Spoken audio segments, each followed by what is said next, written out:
Next up, we have Lukas of Svihura. I know I got that wrong. I'm sorry about that. Who is an associate professor of philosophy at the University of Prešov in Slovakia. He is interested in various forms of art of living and aesthetics of existence and in contemporary pragmatism. At the moment, he is studying in the master's program of philosophical counseling and consultancy at the West University of Timișoara in Romania, and has a focus in somesthetics. Shusterman's somesthetics specifically. Okay, and today you are presenting on consulting with Rorty on self-creation through redescription.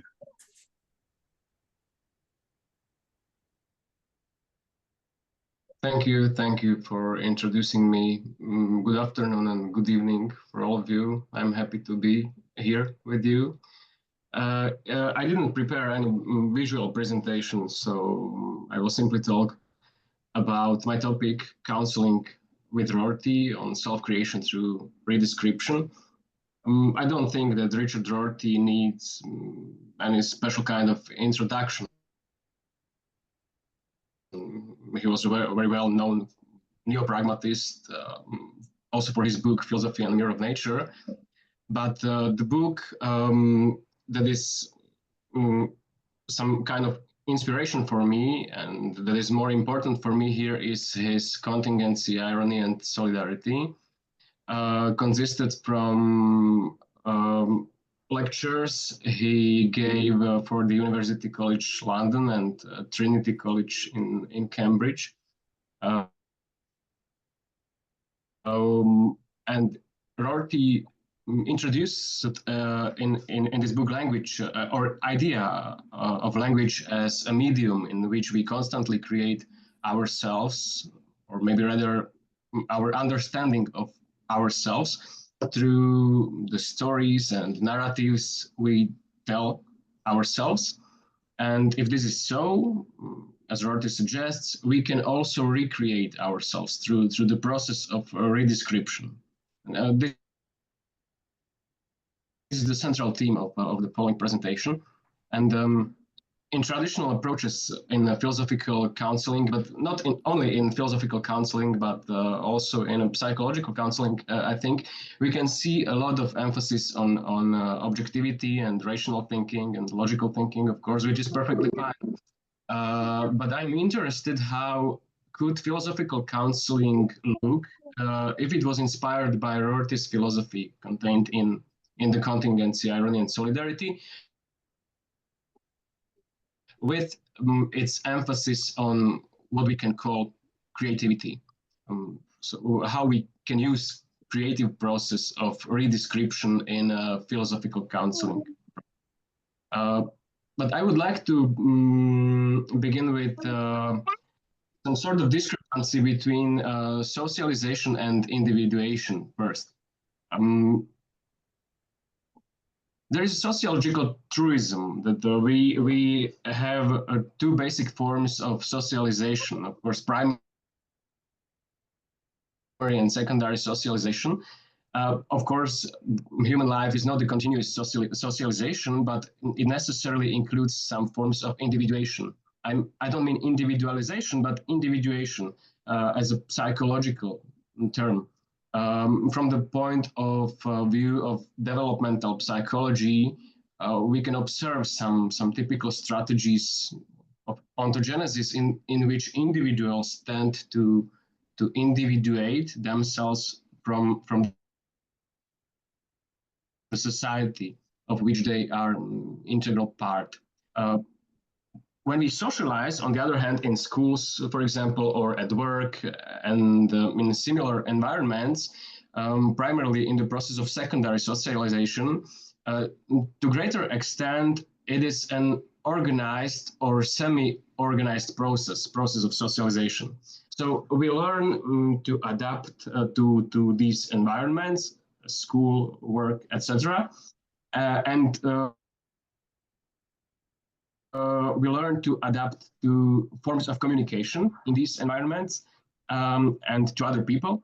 And through this learning process, we gain some understanding not only of these environments and people around us, but what is more important, we are gaining some understanding of ourselves in the process of socialization. So as the process of socialization continues, we tend to think that we are gaining some sort of truth about who we really are, or rather who we should be, often from the point of view of others. What is interesting here, and this is the reason why I'm talking about socialization, that there is no similar socially organized process of individuation as we see in the forms of socialization. For example, we are in no way formally or maybe semi-formally educated how to adapt our social environment, how to adapt the opinions of other people, and also how to refuse so-called language games, as later Wittgenstein would say. A language game we are constantly playing by our participating in the process of socialization. So, in other words, we do not learn how to free ourselves from the society and gain some kind of mental or psychological independence and autonomy. This is pointed out also in Rorty, but another book, his book Philosophy and Social Hope, for instance, when he says that what is almost universally missing in the educational process is the recognition of the fact that, and I will quote here, that the word education covers two entirely distinct and equally necessary processes: socialization and individuation. This is the end of quotation. And some similar things we can find also in the last chapter of his book, Philosophy and the Mirror of Nature. This is important for me, that sort of or lack of organized individuation, that this makes a room of opportunities for implementing such organized process of learning how to individuate ourselves in philosophical counseling, a special kind of philosophical counseling, what I will call Rortyan philosophical counseling. But before I talk about so-called Rortyan philosophical counseling, I would like to say something about similar approach in narrative therapy for the sake of comparison. Because in other words, our understanding of ourselves is shaped by our history, if the language games we play precedes us. And there is a special kind of therapy in the field of psychotherapy that deals with this principle, the personal history of the client. If the client feels his or her personal history as something that causes him or her some mental issues or psychological problems. This kind of therapy is called narrative therapy, in which the concept of later Wittgensteinian language games plays a very important role. Founded by Michael White and following the philosophical research of Paul Ricoeur, for example, Michel Foucault and others, and accepting similarly to cognitive behavioral therapy, rational emotional behavioral therapy, and later logic-based therapy, that what causes many of our psychological problems is how we use language that influences our thinking about ourselves. And according to narrative therapists, one of the most important causes of our psychological problems is the kind of stories we tell ourselves about ourselves, and the kind of narrative structures we use to try to interpret and understand our lives. And our personal stories about ourselves are overwhelmingly shaped by the society in which we live and by the process of socialization that makes up our past. And as Martin Payne says in his book Narrative Therapy, An Introduction for Counselors, I will quote again, people interpret the experiences they bring to therapy primarily through seeing them through cultural and social lenses, rather than via inherited biological or psychological factors. These socio-cultural factors are frequently invisible, since they are not taken for granted. Assumptions and values of the groups we belong to and the wider society in which we live. End of quotation from the book Narrative Therapy, An Introduction for Counselors. We can see the connection here to the process of socialization I already mentioned, and also the influence of social constructivism behind narrative therapies, which might state that there is no self outside the social world. So our self is always shaped by the social environment in which we live. Payne, this author Martin Payne, gives a very clear overview of the process of narrative therapy. So when a client talks to a therapist about their problems, the therapist tries to identify what we might call the dominant story of the client's life, while assuming that this narrative is only one of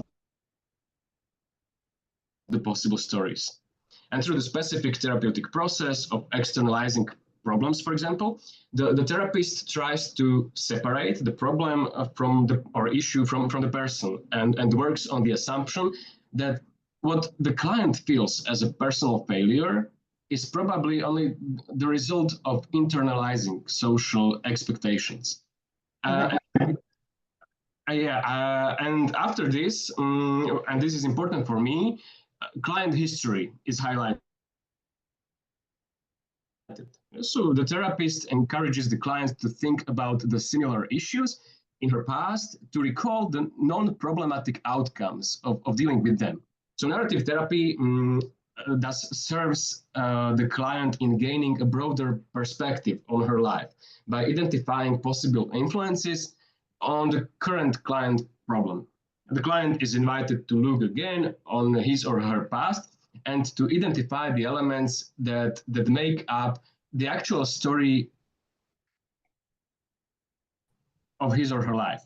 And the goal of narrative therapy is to guide the client to recreate or redescribe their life story based on an objective examination. And this is important for me, objective examination of their past experiences and the recognition of influences on their current stories or story.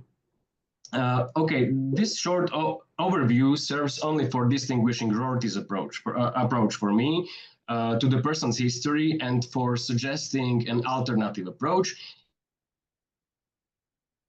in a form of philosophical counseling based on Rorty's philosophical views from the contingency, irony, and solidarity.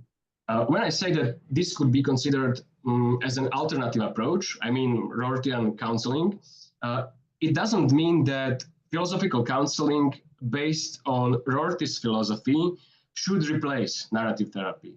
I don't mean that. Both of them can serve as useful approaches for different types of clients and can complement each other. But there are two basic differences for me, but very important differences. And the first one is that while the narrative therapist is concerned with the factual events in the client's history, in order to find or construct a more appropriate narrative, Rorty emphasizes the imaginative redescription of the history. No factual, but imaginative redescription. And the second point is, while the outcome of narrative therapy is to solve the client's particular problem, Rorty's philosophy can be used with the intention of acquiring the ability to be distant or to be ironic about one's personal self or one's personal history. In this way, Rorty's approach could be helpful in creating a philosophical capacity for the whole of life. In his Contingency, Irony and Solidarity, mentioned book, Rorty writes about some significant philosophers and intellectuals who, according to Rorty, suffer by realizing that their present life could only be a result of necessary consequence of their past. These are philosophers who are desiring autonomy and originality, and who want to be active players on the field of their life. But they desire autonomy not only from their personal past, but also the past that preceded them far away, in a form of tradition or lineage, like in the case of philosophical history. Yes. And Rorty emphasizes the idea, very unpleasant for some people, that their life is just a causal consequence of some important events in the past that necessarily lead to their current state of being.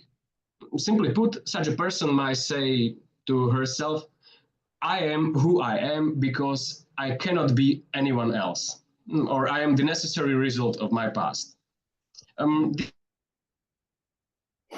This could be an uncomfortable narrative for this person, and what this person really wants and feels is to be free from this past and to be an autonomous self. And Rorty gives autonomy a very specific narrative meaning when he analyzes examples of intellectuals who sought to achieve autonomy by using a specific tool, and this tool is language. For Rorty, the strategy for freeing ourselves, at least mentally or psychologically, must be to find another untypical use of language. So we have to find the use of language that doesn't limit our mind, but frees it. And in doing so, we mentally free ourselves from our past. Rorty tries to explain what he's saying with examples from authors like Nietzsche, Heidegger, or Marcel Proust, for example.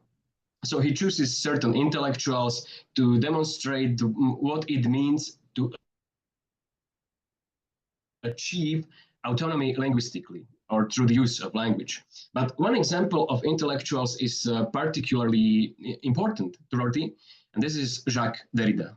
Derrida's example is an excellent choice for me because it shows us that one of the appropriate way to truly free ourselves from our past is simply to stop playing the language game of our past. This is interesting. And this is the point where Rorty's approach seems to be very useful for philosophical counseling and also for also is very different from narrative therapy, because in narrative therapy, client still plays the language game of her past. And the narrative therapist is concerned with redescribing the client's past by pointing to real occasions from it, even if they are inconsistent with the actual story. On the other hand, Rorty's approach emphasizes redescribing, which consists in giving up the search for actual elements of our past. The refusal to play the language game, the refusal to play the language game in which we participate thus becomes a matter of imagination, matter of fantasy, and the telling of controversial stories about our past. And this is precisely Derrida's approach in some of his work. So what are his tools? I mean, Derrida's tools. According to Rorty, Derrida is simply privatizing his own thinking and abandon the theory in favor of free fantasizing about his past. This way of dealing with our, we can say, problematic past could be considered as a fictional writing or fictional thinking about our past, telling fictional stories about our past, and so on. So we can think about the fictional writing as a philosophical tool in the context of philosophical counseling.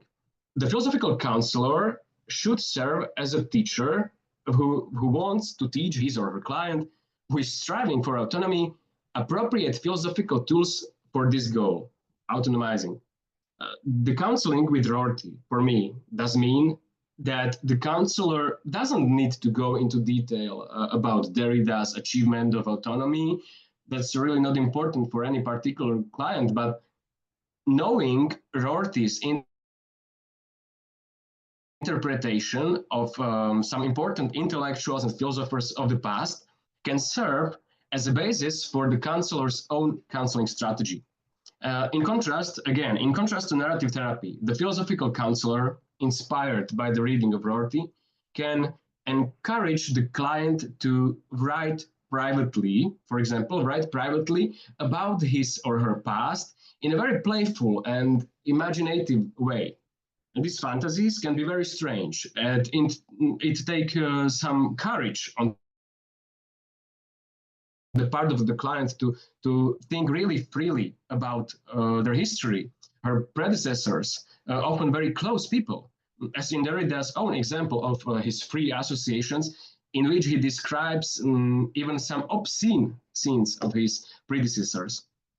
So this process can be called redescription, but we talk about redescription here in a very specific, fictional, non-objective way. This form of redescription is different from redescription is narrative therapies, where the client tries to find some other aspects of their, we can say, true self in their actual past. Philosophical counseling based on Rorty's approach will be radically postmodern in an assumption that finding the truth about the client's self in a form of more appropriate story is actually not important at all, because there is an underlying idea, postmodern idea, that there is no such thing as the truth about the client hidden somewhere in her or his past. So Rortyan philosophical counseling, as we can call it, is not about broadening the client's perspective and finding a more appropriate life story. It's about gaining what we can call philosophical competence. Philosophical competence which lies in distancing oneself from oneself and from the past that constitutes our current story. And fantasy, imagination, free associations, humor, and especially irony are the basic means to this goal or end. So I'm going to conclude my presentation, and I would like to emphasize that one of the things we should want for me from philosophical counseling is to learn some skills for philosophical living. And there is no doubt that one of the most important of these is the distant attitude, and the ability to not take even so serious things as our history, personal history, so seriously. In this way, philosophical counseling could serve as a valuable tool and almost missing process of individuation, what I mentioned at the beginning of my presentation, in contrast to the socialization. It's philosophical counseling as a valuable but missing process of individuation, organizing individuation, in contrast to socialization. And if we look at the name of my presentation, we can see that what is almost omitted from my presentation is the word self-creation. Now, in the conclusion, we should ask about this word, self-creation. So what does it mean to create ourselves through redescription, Rortyan redescription? What should the final self-created work be? If we accept that through fictional redescription, we gain a more distant attitude towards ourselves, we can conclude that by gaining this attitude, we become simply free, mentally or psychologically free. By fictional redescription and the gaining of distant attitude, we create ourselves as free human beings, which is certainly a goal worthy of any philosophical effort, at least for me. That's all for me. And I thank you for your attention and listening to me. Thank you very much. All right, we'll take questions until 2 o'clock. Right around there. Questions for Lukas?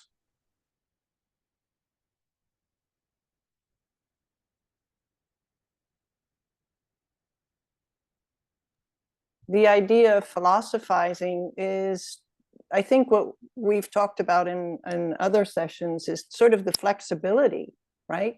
It's not just the distancing, but the ability to be flexible across a multitude of things: your past, your present, how you conceive of yourself, how others conceive. I mean, you throw everything in the mix, right? Mm-hmm. And you philosophize about everything, not just the past, but your social self, political self, your past, other people, you know, how you fit or don't fit into a culture. I think as a whole human being, you can just throw everything in the mix and philosophize about it without being determined by any one of them specifically. That's sort of a freedom that you can achieve through philosophizing. To be flexible, yes, I think I think, of course, and this distant form of being could be helpful as a tool for being flexible. So I don't mean that distant attitude is a goal itself. I consider it as a tool. Right. Yes. Thank you for your question.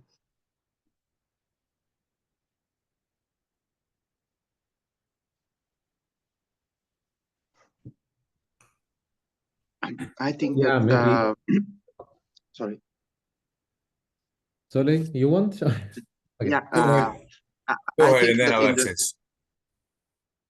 in the context of self-creation, I think it would be interesting or important to mention the stream of consciousness we all have and how we control our narrative of everyday life, like in situation, like in gray situation, when just commuting from point A to point B, the stream of consciousness is still going on. So there is a narrative process going on every second when we are awake. And I think in philosophical counseling, the importance is, okay, when we are counseling somebody and we are talking to somebody, then we are co-creative on that narrative, on the present moment. But when we are letting the people go, then they are just with their own stream of consciousness. And the importance is on what they are paying attention, and in our case, on what we are paying attention when we are on our own and with ourselves. Because actually, this is also the process of the moment of the self-creative story. And whatever we are paying attention, whether if it's a story from the past, what we cannot let go, or we are just narrating our present in a not dangerous way, but it a self-destructive way, that's also is a process of self-creation. So I think the stream of consciousness in a philosophical counseling setup, bringing the client in the present moment and pinpointing out how this narrative process is, it's an ongoing process. It's like in our whole life, we are narrating our present and ourself and the environment for ourselves. And in a counseling setup, yes, we can go into that process, hijack a little bit with the philosophical stories, with examples, with all kind of things. But we have to teach the client to think in a specific way, so that the self-creative process should be a more efficient one. Thank you for your note, Zoli. Of course, I think that basically we need to adapt many different forms of philosophical counseling in many different forms of situations and for different kind of clients. So I don't think that the approach I talked about is generally something we can apply to every situation. I don't think so. It's one of them, one of many others. Thank you for your words. Yeah, Lukas, thanks a lot. First of all, I mean, like that was really, really engaging for me, and I got like, you know, at least few bookmarks or maybe landmarks where to dig, you know, out of my interest. And Thank you, Alex. there were like few things that were like resonating deeply with the way how I see existential therapy is happening in the practice. It's not written anywhere because it's not a method, but it's like, you know, I think it's somewhere deeply there.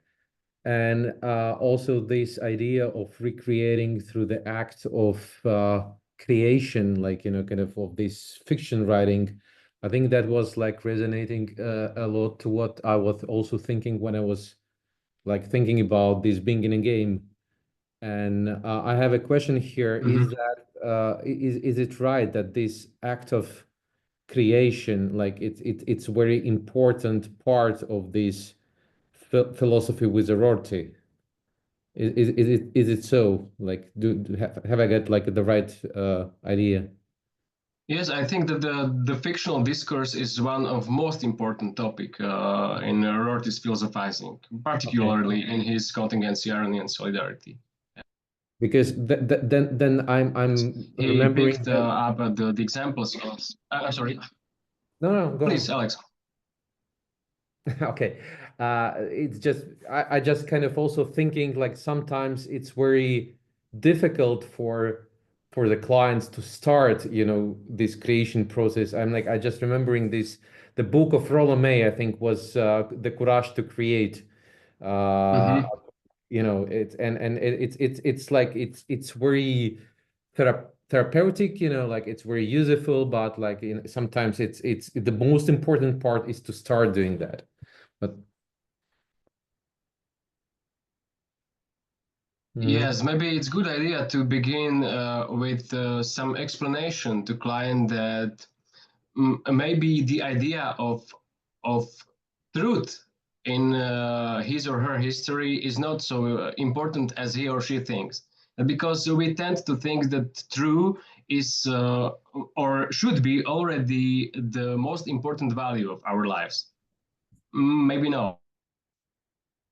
Yes, this is more or less postmodern approach, which underlies Rortyan discourse.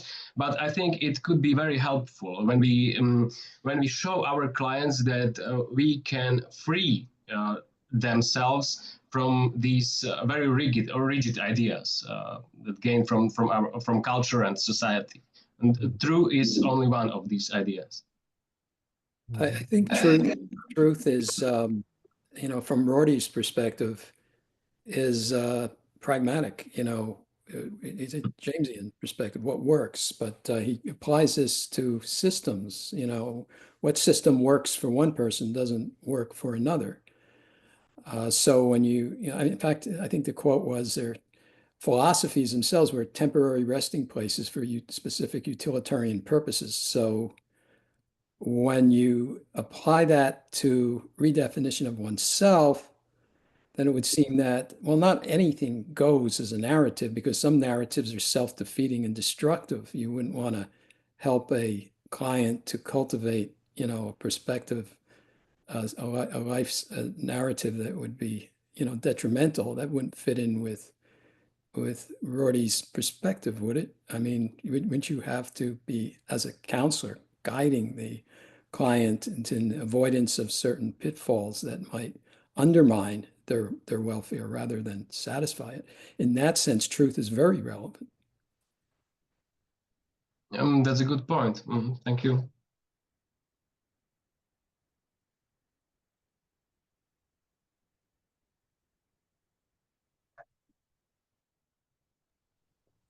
Anyone else?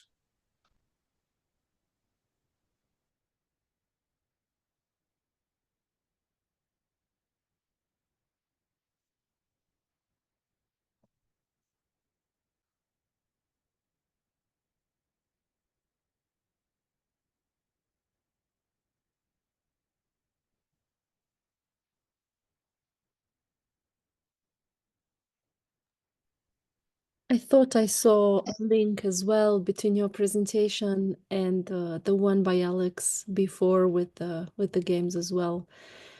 And there was a part about narrative and story and script that kept me thinking ever since Alex presented, and now it arrived back to my mind with your presentation. That what I understand, or my main takeaway from what you presented, is that we might need to get freer and more capable to hold several stories and narratives rather than be held captive by one of them, let's say. And the playing that Alex was speaking about before, I thought there are two types of playing games between people. One is where you are free to experiment with different stories, and the other one is where you're captive to one, as in, why are you playing games with me? The opposite of being authentic, basically, which just repeats the same script, where the same villains and the same heroes and the same victims do the same things like ever, just switching the cast, so to speak. So when you spoke about this narrative approach, one of the questions that came to my mind was, how do you actually work on generating this freedom to open up to several stories? Because it's a nice idea, but why wouldn't people just hold on to theirs since it's their favorite? So do you got any input on that? Yes, but I have no any actual practice in philosophical counseling. I informally counsel my students at the university, and that's all. But this redescribing is something I do on my own, and I don't think that we need to replace our old stories with new ones that we will consider as more appropriate. No, we are simply writing fictional stories, and it is necessary to admit that these are only fictional stories. So we don't need to replace these old ones, but we are simply creating a distant mode or distant attitude by this fictional writing. So this is important. So we don't replace some kind of truth to another truth or with another truth. No, this is not so. Yeah, Yes. obviously. Yeah, I got this bit. I was thinking that some people are might maybe less willing to gain that kind of flexibility.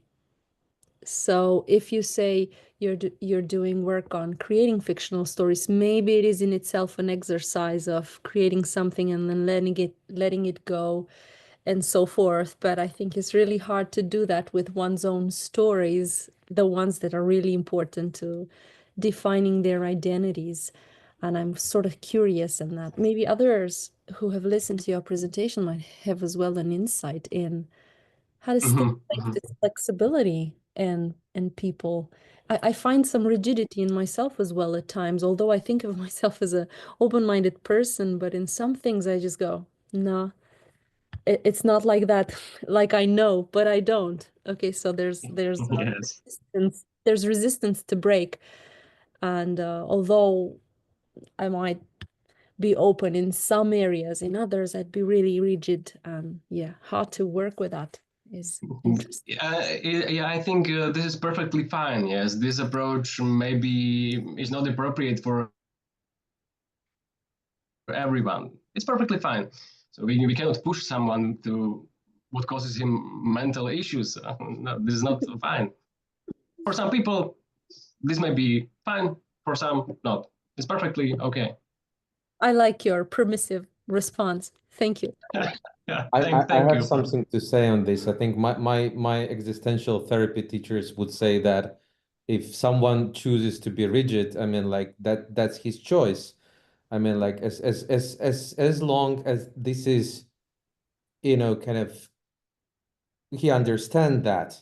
So the role of the counselor maybe just reflect that okay, you repeating that, you repeating the story, you playing the same scenario, like kind of, are you okay with that? I mean, like if the person is not, if that's not painful, like, and if he don't want to change it, like, I think we all have like a lot of rigid things. Sometimes they are very calming.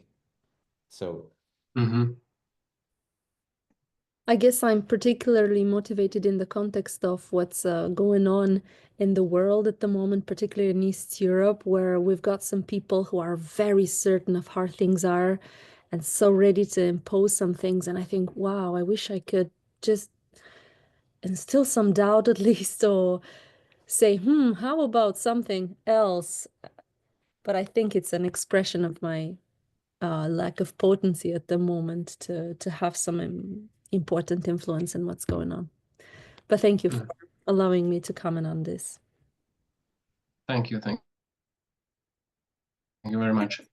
I want to add the fact that I linked it a little bit to the exploration of identity for the children, for example, and this creative exercise could be part of the framework. So I very much like the idea, and this also could improve maybe this flexibility or inflexibility that we meet when we are grown-ups. And we can have such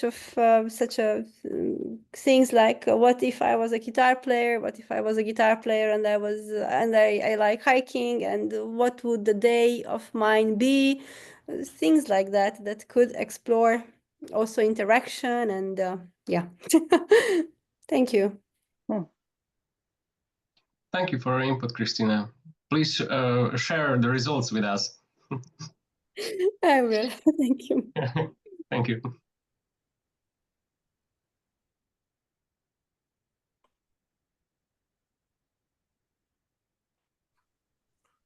I just have a quick question. I don't know if my example places anywhere with your theory on self-creation and redescription. Maybe it's more of being in a game. I did see overlap there, but I write songs sometimes, and sometimes I do so in a way where I take something I don't like about either my personal life or society, and I write lyrics that reflect a different attitude or use figurative language to express an actual previous attitude, that could add humor sometimes to the originally painful experience. And then when I'm done and I'm like playing the music for myself and others, it actually helps me feel better about that terrible experience from the past or some social political event from the past. How would an example like that, which is personal to me, fit into what you're saying here, if at all?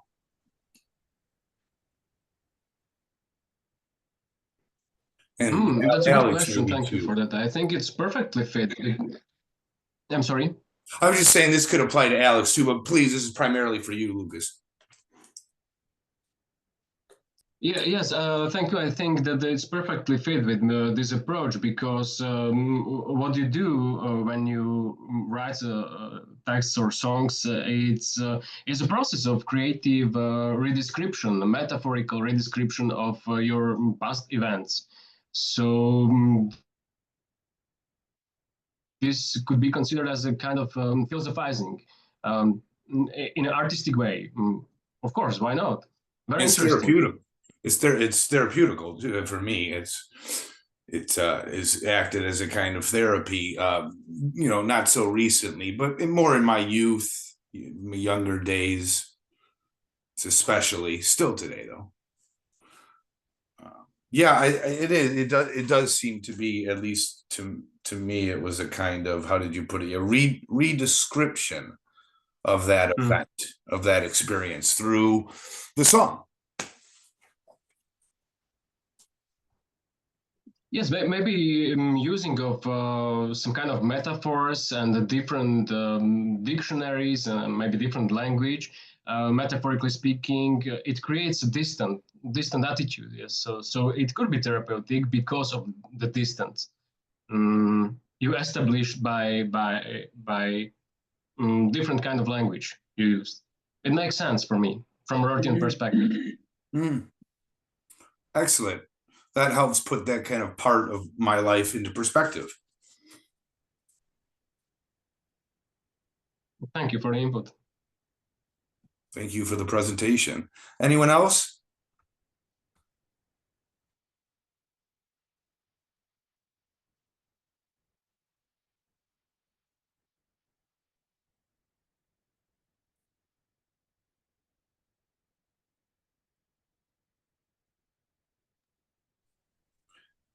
All right, last chance.